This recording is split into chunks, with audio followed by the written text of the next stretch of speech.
Yes, it's weird. It's very different, and some of the keys that were different, I wouldn't even. I overlooked myself. My coach didn't. I overlooked.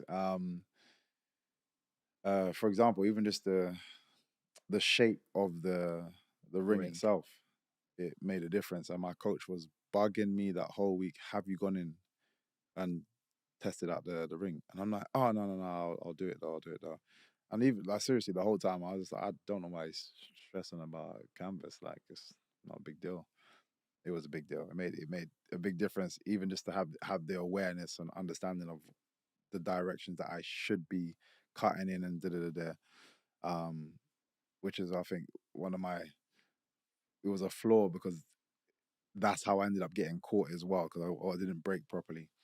Um, but anyway, yeah, it was a it was that the training was boxing, but you could also uh grapple, so to speak, because they do dirty boxing.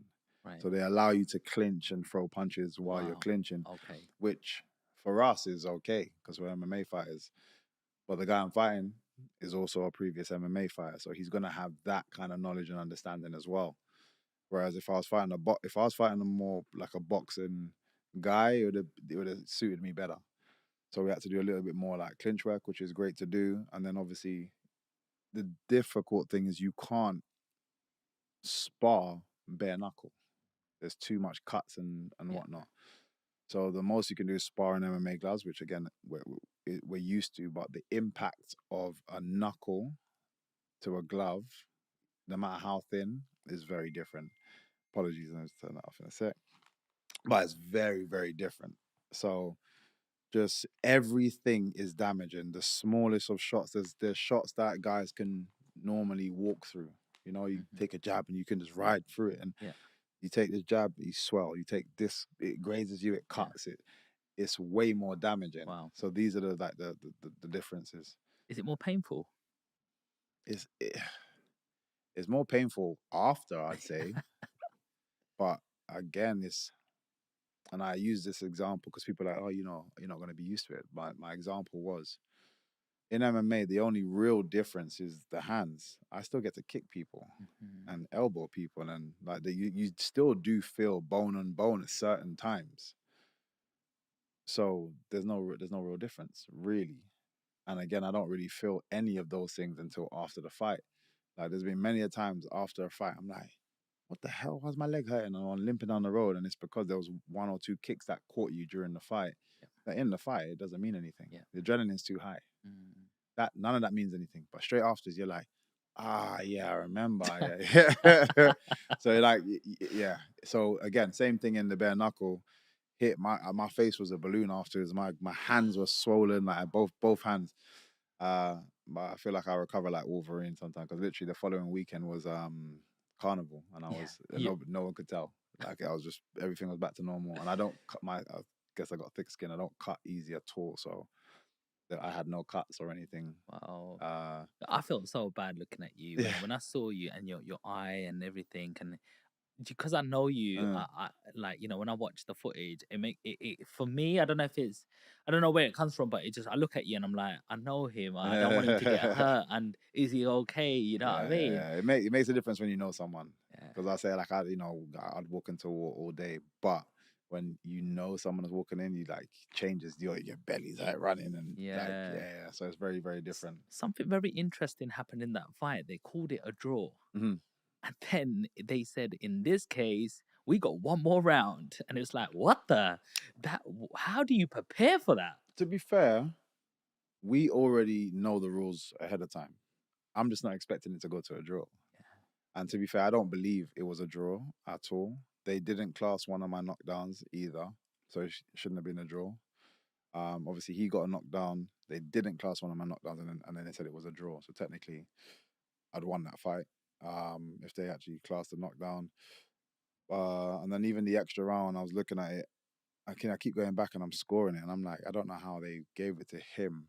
But sometimes just in the moment, I'm not going against it because I love Mike Perry. I kind of the way the paths have gone since, it's just made perfect sense. Like that win set him up to those continuous wins and to just be the guy that and the character that he is now. And then I've gone on to do some great things now as well, Yeah. and continuing to do great things. So I think it was just meant to be. But arguably, if I was scoring that fight, I won. And I always tell anybody, go and look at that last round and actually score it, like shot for shot, score it. Yeah, it's very different. Like you'd probably see it differently. The one thing I would say that, which is another alternative to the differences, is a 2 minute round. The pace of a 2 minute round is intense. Like people think because it's less time, it's easier. I'd actually prefer to do a 5 minute round. Because a 5 minute round, you can take your time. Both sides, it's almost like a unwritten agreement. Like you're taking the time. There's a feel out process. 2 minute round, you don't have time to do any of that. It's like now. Like, and to do anything, I challenge anybody to just go on the bag for 30 seconds, all out. Just go, bap, bap, throw it. Forget technique, just power on a bag and see how knackered you are in 30 seconds. So imagine that kind of pace for 2 minutes. It's a difficult game, very very difficult, and I respect everybody that's in that game. And like I said, obviously Mike Perry's been doing really well, bar his last boxing fight, which is very different. But in the actual BKFC, I believe he's the world champion now as well. Yeah, he's a tough guy. Mm-hmm. How do you get over a situation where, other people can relate to this? They might not be fighting, but they want decisions to go their way in life, and they feel that they've been treated unfairly. Could even be a manager who goes, "You're doing great. You might be top of the leaderboard. Sorry, I want this person to actually. She's my favorite." Like, how do you keep yourself motivated and not take it the other way? Like, I hate this job, I'm going out of it, or I hate this sport, you're not going to have any more of MVP here. Like, how do you overcome that? Because some people can hit failure and go, that's it, it's the end. But you seem to have this attitude, hey, things happen for a reason. 100%. And I guess it's different because it hasn't just been one side of the coin that I've been getting. I have been successful as well. I have had things go my way as well. And I try to be objective from on both sides, and just again just look at the bigger picture. I think some people they have their blinkers on and a bit too me. And I think sometimes if you take a step back and look from almost a managerial position, I always say the manager has the best perspective because he's not in it. He can stand back, and sometimes we have to change and pull ourselves back to that perspective and be a manager, so to speak, and just look at things a bit more 360 point of view instead of just your own point of view. And I just try to do that as much as I can, just challenge myself. But then the other side of it is a knocked back doesn't mean the game's finished. You can there's it's too many examples of people that have lost, and then all of a sudden they're going on a killing spree, and now they've blown up and this and that. And look how long, let's say, Masvidal was he was somebody, but not that big. Then he gets one big knockout. Then he gets another big knockout. And all of a sudden everyone's talking about him, just talking about it. And now he's one of the biggest names in that field just because he had a bit of a run at the right time, couple of amazing KOs. But he's not like he hasn't been KOing people his whole career. It's just that sometimes it's just timing. And if he had given up before, like, oh man, it's not going my way, I'm not getting enough money, not getting enough pay, he would never have achieved what he's achieved now and been getting paid and being able to demand what he can demand now. So you always have to, again, ignore being just stropping over, spilt milk. You can always correct it. You can always clean it up and keep moving forward and correct it. That's just my attitude for a lot of things. I already know. I know and I'm confident in my talents. So I know that regardless of what happens here, I'll pick myself back up and I'll come back and then still progress. Nice. You said in the Mike Perry fight, one of the things that you overlooked was the ring. Mhm. It reminds me of a situation where um, Tyson Fury was going to be fighting, I think, Vladimir Klitschko, Mhm. and they were going to call the fight off because they said like the floor was like too springy or too soft or Mhm. something, and everyone was like, "Why are you being ridiculous, etc." And he was like, "No, no, I'm not going to do this. That's what he likes. Mhm. That's perfect conditions for him." Mhm. Do you agree that there are like some tactics that are going on in the background as well? Boxing more so, um, because again, fighters have a bit more say, especially if it's you're partnered with the organizer or it's your show, so to speak. You're the favorite, blah blah blah. So there's definitely a bit more of that in boxing. MMA, no, not really. It's a lot more difficult to have things your way. But yeah, those things do make a difference. Like an easy visual for me to give people is in tennis, you have people on, is it the gravel, and then you have people on like the Stuff. turf. Some people are way better on one than they are in the other. So you see maybe even a drastic. They can play the same person and it be such a drastic difference because of the terrain that they're on. Mm, And it's the same for us. Like he's saying if he's not accustomed to such a spongy thing, it's going to sap his legs. He's going to get way more tired, way more quickly. Therefore, he puts himself in a lot more danger against somebody so talented. So yeah, he's very right to be aware of these things. Some guys, especially again in boxing, it's down to the gloves. They're like, nope, you can't wear those type of gloves. You have to wear these mm, gloves. And it's always normal. Like our managers and coaches will go into your changing room to watch you wrap your hands. No, we don't. We can't accept those wraps. Even down to the wraps, yeah. you can't wrap it like that. It has to be done differently. No, you have to change the gloves. And there's a war that these are things that nobody sees. There's Mm. battles and arguments behind stage before you even walked out. Wow. So yeah, these things do matter a lot, and you need to have, again, even down to that side of things. You need to have a strong coach, strong team supporting you to make sure things are as much things are on in your favor. For example, there are guys that get to big fights, and I still don't understand how this happens, but they get to big fights. I'm gonna use myself as an example. One of my opponents, my past opponents, who was coming in for the weigh-in, he was chilling on the couch. So we all the fighters to kind of sit down and then one by one go up to do their weights. So this is before the public weigh-in. So he's chilling on the couch over there, and he just like Kush. He had his headphones on. He's just lying down. Da, da, da. So I'm like, yeah, this guy's obviously made weight. I've just finished making my weight, so I'm waiting to go on. I jump on the scales. Perfect. Boom. Bang on. No problem. Go and sit down. Go and start to rehydrate. One of the organizers comes over, speaks to my coach. My coach is like, nope, don't care. Not happening. So I'm like, what's happening? He come over to me. He's like, they're saying that he's dry, which means he's struggling he's not sweating anymore. And he was, it's like a kilo and a half over.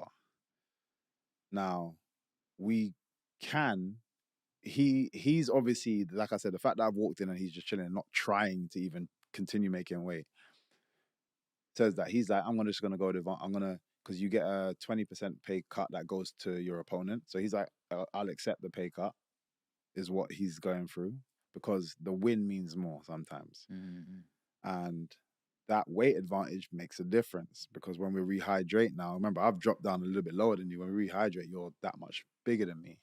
So those small things play a part. And my coach is like, we won't fight. And it takes a strong person to be like, we've just done all of this, because not only are you disappointing the organization, but me as well. Your own fighter. Again, if you've got a weak coach and they fall into that pressure of like, oh man, I know you've done all this. I've just made weight. I've just made weight as well. Stress and making weight is a headache. Stress my body out, stress yourself out to make the weight. And then he's like, we're not going to fight. You know what I mean? It's like, mm-hmm. yep, no, we're not going to fight.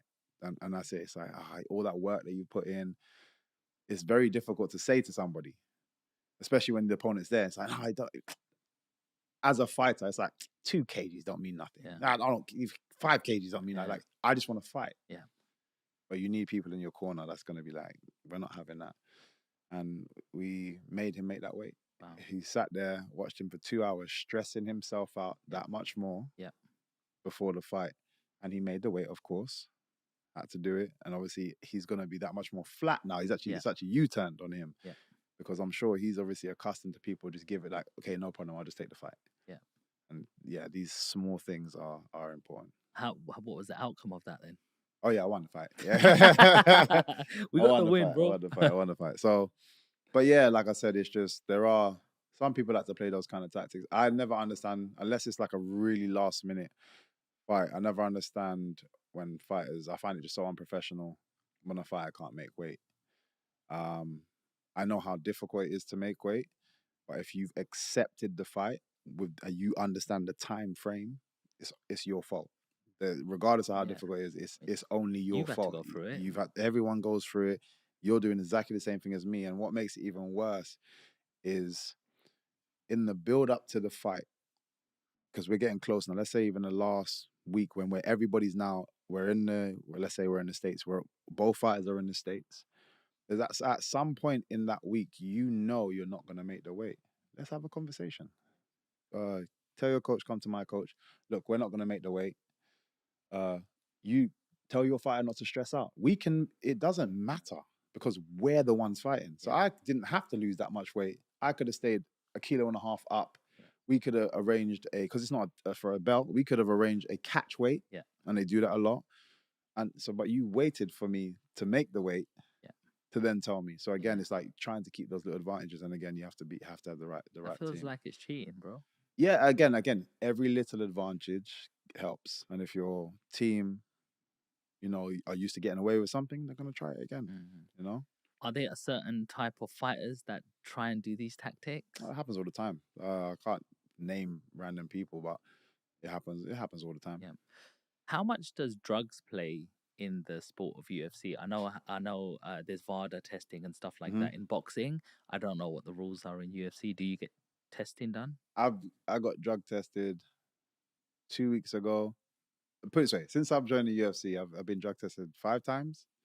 They don't play games. Like I literally got stepped off the plane the other day, got home, and the guy's like, "Yeah, we called. I'm waiting outside your house." It's like, all right, cool, whatever. You just we need some of your pee. Yeah, they literally and you have to do a 3-month in advance, know where you're gonna be type thing. Yeah. So I have to tell everybody exactly where I'm gonna be.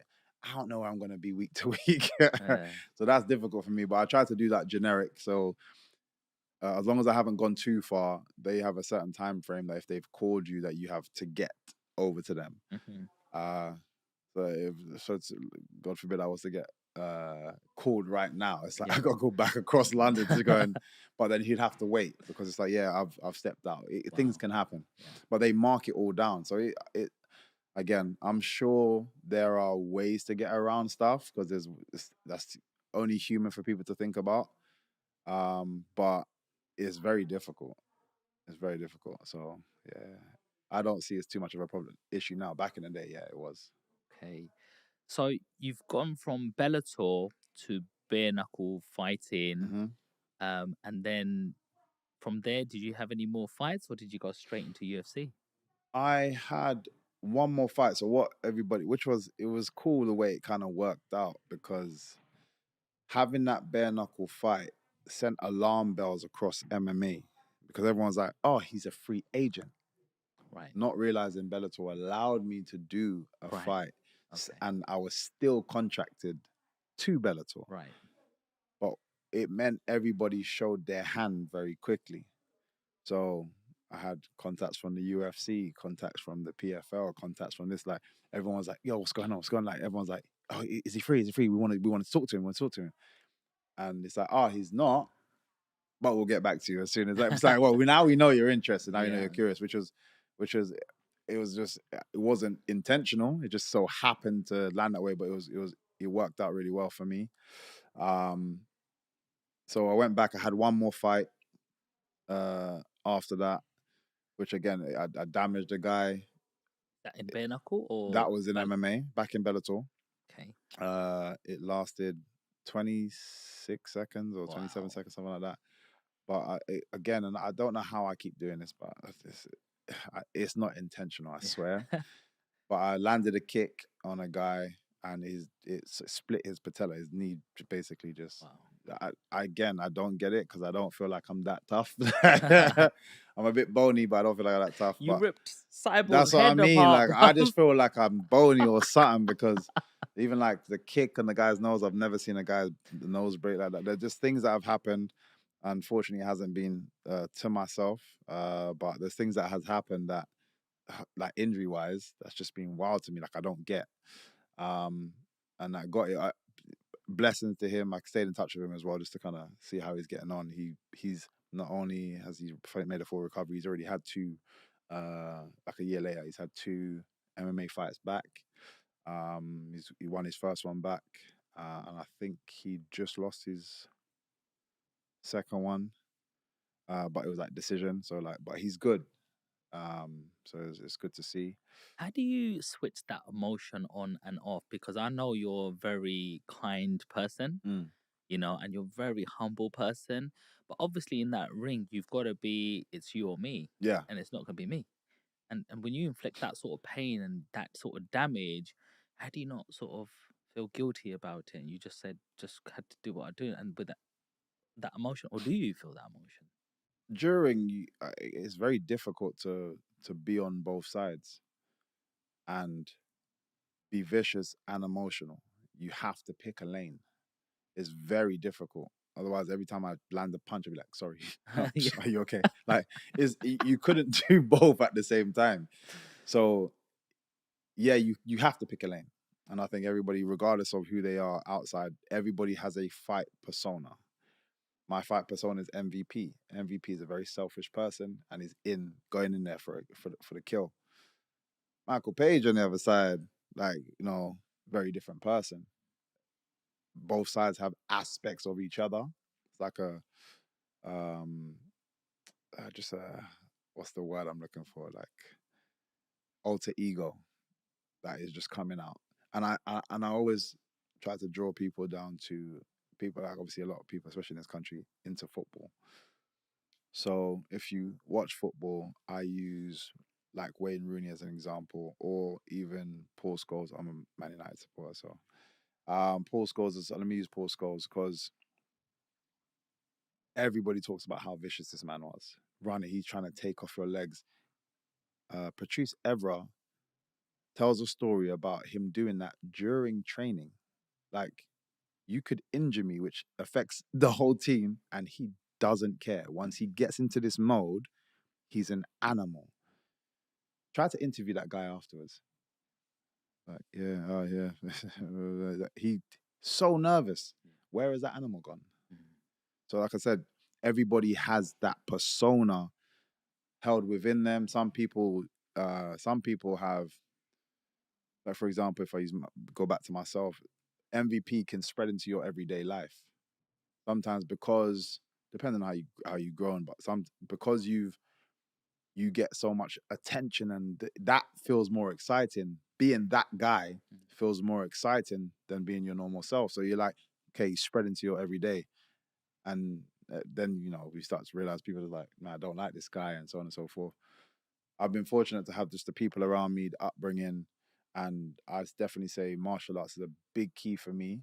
Just having respect, bowing to people, strangers, helping up and coming guys in the gym come up as well as progressing forward. It was always a team effort. Just all these different things that I learned through martial arts kept me grounded as a person. So MVP stays when comes out when it's necessary and not doesn't spread into them every day. Fortunately, not everybody has that. But for the most part, people have a performance self and then have like how they are. Wow. Thanks for explaining that to us, man. That's just like it's like a Clark Kent and Yeah, Superman. You know what I literally. mean? It's It's literally like that. you're just like, Yeah. I'm cool. I'm kind of the next one. Yeah, it is literally that. That's the best way to put it. Love that, man. No, just so present listening, bro. It's just amazing hearing that sort of stuff. So let's talk about the fight you had with Kevin Holland. Yeah. I really enjoyed that fight. Actually, it just really made me appreciate how much of a striker you are. Them punches punches, the spinning elbows. Man, I don't know how you got that flexibility. I can barely just do this. Your elbows are already over there. You know what I mean? And yeah, let's go through that fight, because there was a time where he kind of, I thought he got you, the way he locked you, and then you, I don't know what you did, and you just got out of it. Like, and it was like, how do you? Someone's in their best position, and you've just like come out of it. Like, let's talk about that fight. What did you? How did you prepare for that fight going in? Again, I always try to just I always see it as, if I can be better than my previous self, than my opponent, I don't really care for my opponent. So, as much as I know, I'm a fan of Kevin Holland, and it was, even when I was speaking, it was Hunter Campbell, who's like Dana White's right hand man. He's the one running so much, man. He's an amazing guy, such a cool guy. He's the one that kind of signed me on. He's like, look, this is the partnership. You need anything, you speak to me. You know, you got any ideas, speak to me. But when he was kind of initially had our meeting about signing to UFC, he was like, how do you see your run? I was like, put me in the deep end and see if I can swim. Literally, because there's no point in me wasting time. I've been in the game long enough. I don't need to be built up. I think people are aware of, my talents if you're in that space, and what I've done. So it's not like boxing, where some people say you got ring rust, you need a warm up fight once or two before you go up, or I think everyone's different. Everyone's different. Some people feel the need, and I always say, if you believe something, then it's true.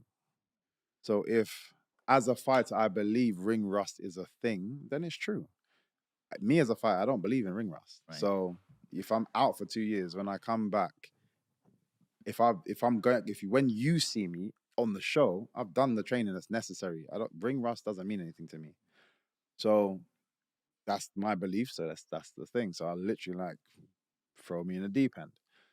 And I had a feeling out of everybody, because regardless, as tough as everybody thinks they are, they're not stupid. They're, smart fighters, shall I say. So there would have been a lot of people, when my name got mentioned, they wouldn't have put their hand up to go first. Just because it's like, I've seen this guy as well. He just looks tricky. Let me see how somebody else deals with him. Because the question is, can he do it at top flight? Can he do it at the top level? All the fighters, they're like, I don't want to be the one to find out if he can. So, but I knew it'd be somebody like Kevin Holland that would be like, I'm game. Like, let's go. Let me try and find out what's going on. And that's why, I think that's why everyone loves him, respects him, because he's just about it. He doesn't care. Yeah. Before we even get to that point, Michael, how did the UFC deal come about? Like, how did you come out of Bellator? Was your contract ending? How do you broker a new deal? Like, let's talk a little bit about business, bro. Yeah. So, as I said, my last Bellator fight, now I'm actually free. So Bellator will give you a certain time limit for them to negotiate. And this happens for all athletes, which is why when your class is a free agent, everyone's like, well, why hasn't he now signed to somewhere else? Things can't happen immediately. So Bellator, being the organization and a smart business, I guess, they give themselves a certain amount of time, stress-free, from nobody else. So you're not coming to me saying, yeah, well, these guys offered me this, these guys. All you have to deal with is me. So again, smart. So I had to go through that phase, but I was already in the mindset of, I just want to be a free agent. I don't think you guys value me the way I value myself. And what I mean is, like, financially speaking, you guys value me as an asset of the company, but your price tag to that is very different to my price tag to that. So I'm like, regardless, I'm going to be a free agent. So, but I let them know that early. I was just like, letting them know that earlier. But then it's like, cool, I'm free to just chill. I had to take my time, and everyone's asking me questions. I'm like, I'm handcuffed right now until a certain period is triggered. Once that period was triggered, then, everybody came. How did you get in touch with, like, Dana White? So, like I said, the bare knuckle fight meant everyone got in touch with myself Okay. or my team. You know, How does that feel? yeah, it's nice. Like again, it shows that I was as valued as I thought I should be valued.